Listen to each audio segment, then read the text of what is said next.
What it do, you two? It's your boy Rob the Realist back with another video. And so recently, I've been looking into the life of Tupac and Biggie Smalls and what these two guys have in common in just looking at the music industry as a whole. Now, a lot of people do not understand the spiritual perspective of things. Some people don't even acknowledge the spiritual world. But I think I'm going to do a series of videos on this subject of death. Death. And I'm going to have it's gonna be a video where I'm talking about death, but I want to put this into context of what I'm gonna be talking about. Because the spiritual realm is a real realm, and you have spirits. So death is real. But you have demonic spirits, demons, who are constantly listening in to humans and humans' emotions, what humans speak about. And a lot of that is done through music. Music. If you may not know this, but you hear a lot of people talk about the devil, Lucifer. He was over music. He was over music. I don't know what you believe, but the devil was over music. And the music industry is how he influenced people to write music. So it's almost like getting a vision, or this happens a lot when it comes to artists that are in the industry, in the music industry. Now, what you're getting when you hear the music they make is their thoughts, but those thoughts are coming from somewhere, especially when it's talking about things like death. Now, a lot of people don't talk about death. That's what makes Tupac and Biggie a little different. They live their life here on the earth, but it was something that it was something about death that they were intrigued with. It was something about death that they were intrigued with, both of them.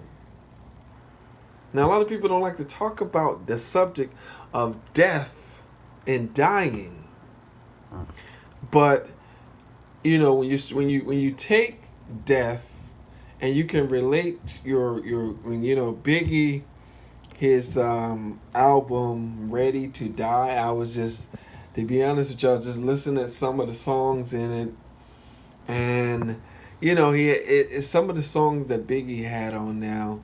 Suicidal Thoughts were one that I was listening to that song. So in that song you have Biggie calling. On the other end of this call was Puff.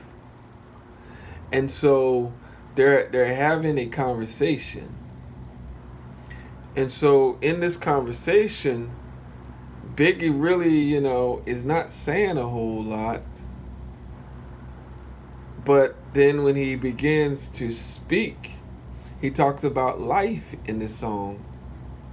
How his life, just how it, how it's difficult, how he hated. And then at the end of this song, he shoots himself.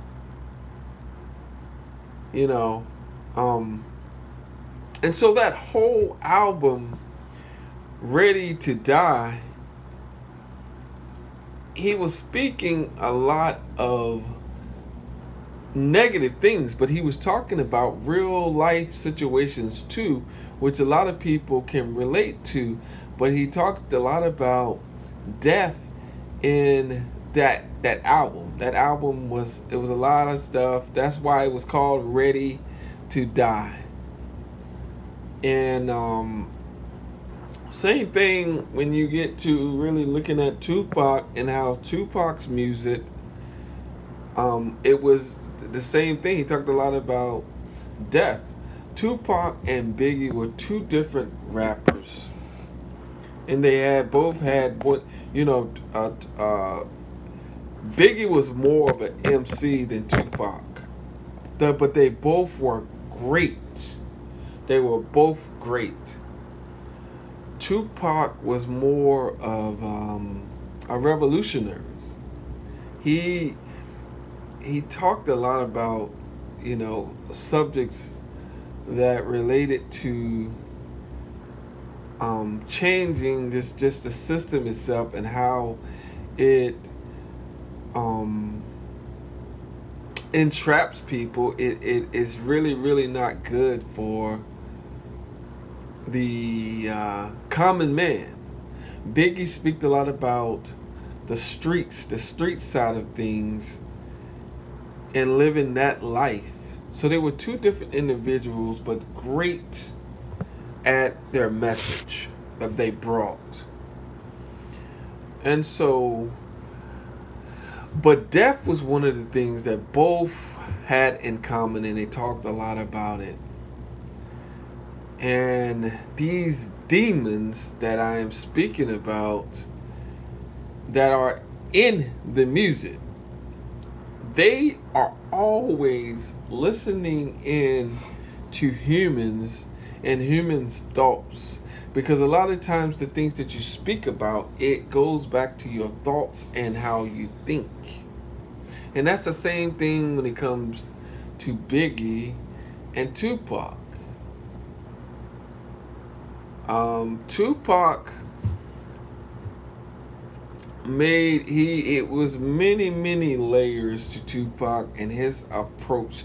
Biggie had the street side of it, but Tupac was more, he spoke about death. He had an album, Me Against the World. Both guys great. I mean, they were the best. I think the best rappers. When you talk about the best of the best, Tupac comes to mind as well as Biggie. But I do believe there were other things lurking, that the unseen. These two guys both died young. And they had so much life, so much to offer this world. And so then you go to Biggie, his second album. He only did two. He did a lot of remixes. He did a lot of music, but his albums itself, he only made it through two albums. Two albums. Ready to Die and Life After Death. That was his two albums, and they both talked about death. Both of them talked about death. Now, Tupac, after his death, music continues to come out. Machiavelli. Took Tupac, people just couldn't accept the fact that Tupac had died. People could not accept the fact that he had died. But both guys, their music continues on to this day. Both of them. So I just wanted to come on and do a video on this. I'm going to be doing more, when we're talking about Tupac and we're talking about Biggie. I mean, with all of the information, I mean, you could talk about both of these guys, um, probably for, I mean, it's so much information when you begin to look at both artists, their upbringing, their just how they saw life and how they just, I mean, we could go on and on about both of them. They both were unique and great in their own way. But subscribe to the channel, hit the notification bell. I will be doing more videos like that because, it's something about death that a lot of people are intrigued about, and a lot of people fear death. Just the thought of dying, the unknown when it comes to death. But subscribe to the channel, hit the notification bell, leave me a comment down below. What are your thoughts when it comes to, and what I was talking about, like death, and these two guys talked a lot about death. Peace.